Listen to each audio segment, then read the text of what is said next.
Добро вечер. Пофалби за реформите, но и потврда дека уставните измени остануваат главен услов за продолжување по евроинтегративниот пат.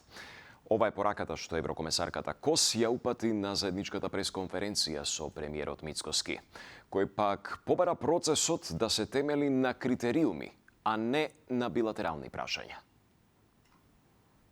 Усвојувањето на договорените уставни измени останува неопходниот следен чекор за формално започнување на пристапните преговори и затоа уште еднаш ја охрабрувам владата да го започне процесот кој што наскоро може да донесе измени во уставот. Проширувањето на ЕУ не е изградено на гаранции кои што се даваат однапред, туку се гради врз доверба, обврски, посветеност, нивно исполнување и работа. Очекуваме европската интеграција да остане процес кој се темели на јасни критериуми, на вредности, на исполнување на реформските обврски, а не процес кој ќе биде оптоварен со билатерални прашања што создаваат неизвестност и фрустрација кај македонските граѓани. Понекогаш се чудам како може исти државници, исти председатели, исти премиери на еден начин да се однесуваат во рамките на НАТО, да манифестираат разбирање, а кога се работи за Европската Унија, 20 години да не држат во лабиринтот. Порача председателката Гордана Силјановска-Давкова по учеството на состанокот на шефови на држави и влади во рамките на самитот на НАТО во Анкара. Од кабинетот на председателката информираа дека на маргините на самитот таа остварила средби со регионалните лидери. Синоќа имала кратка средба со бугарскиот премиер Румен Радев во присуство на председателот на Европскиот совет Антонио Кошта. Според неа, Радев истакнал дека не сме само соседи, туку дека таа му е пријателка, што председателката го оценила како инспиративно и охрабрувачко. Подолг разговор Силјановска-Давкова имала со унгарскиот премиер Петер Маџар, кој најавил уште позасилена поддршка за Западен Балкан и намера за регионална турнеја, нагласувајќи дека стабилноста и мирот на Балканот се неминовни без членство на овие земји во Европската Унија. Понекогаш се чудам како може исти државници, исти председатели, исти премиери на еден начин да се однесуваат во рамките на НАТО, да манифестираат разбирање, а кога се работи за Европската Унија, како што споменав, 20 години да не држат во лавиринтот. И дека тоа е време да се надмине. Не можам да не кажам дека некои од другите говорници укажаа на ова. Мислам дека нема подобро решение за силна Европа и силно НАТО од состојба на мир.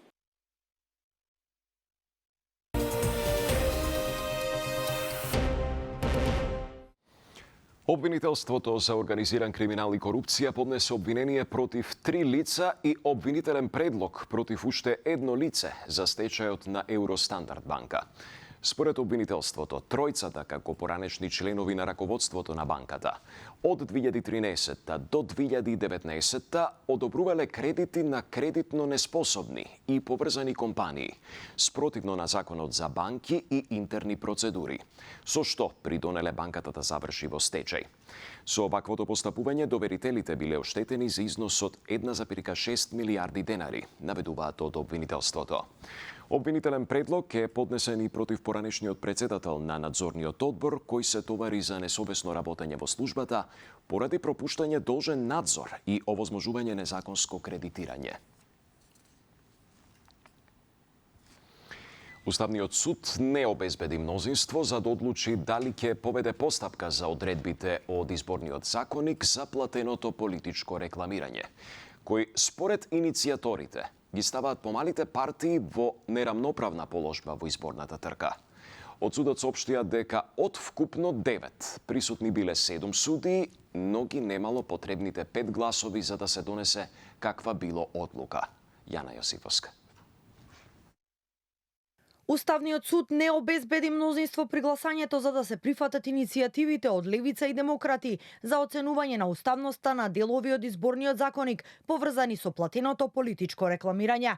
Од Уставен соопштија дека од вкупно 9 уставни судии 7 биле присутни, но ги немало потребните 5 гласа за да донесат било каква одлука.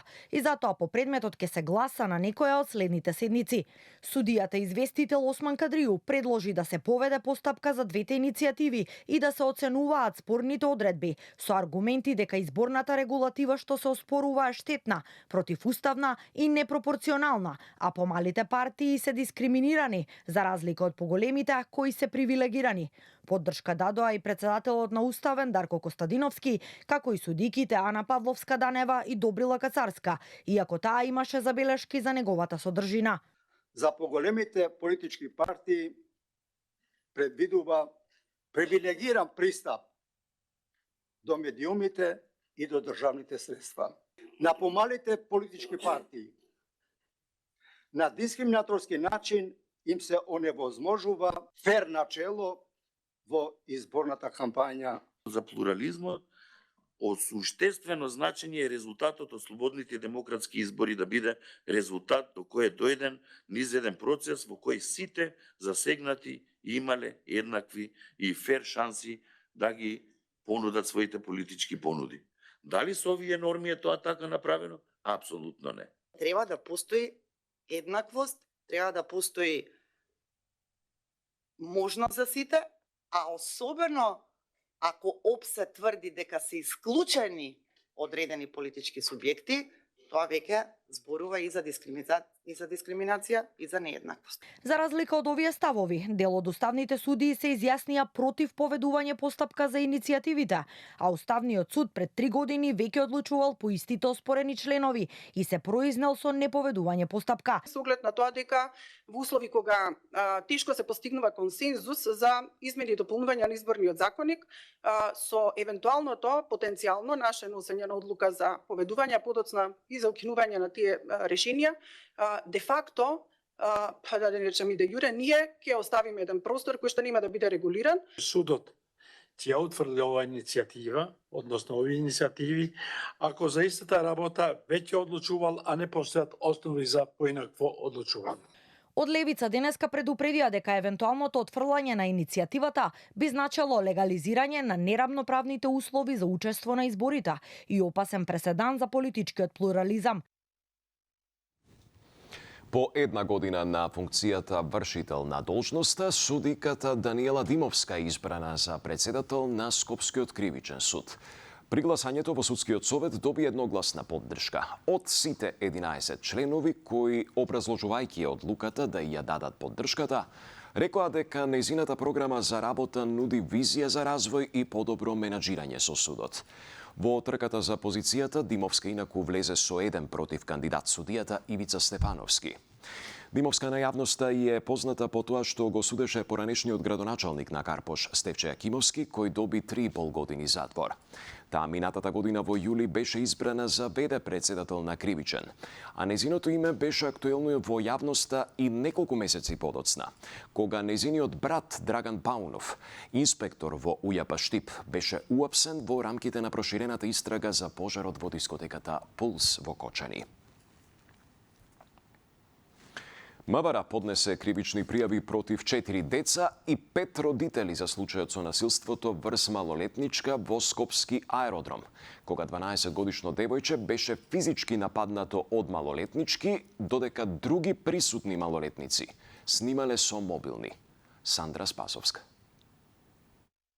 5 кривични пријави за 4 малолетници и 5 кривични против 5 родители за запуштање и малтретирање на дете поднесе МВР по последниот случај во општина Аеродром. Како што посочија од полицијата, двете малолетнички кои држеа за коса и удираа шлаканици на нивна врсничка заработија кривични пријави за насилство.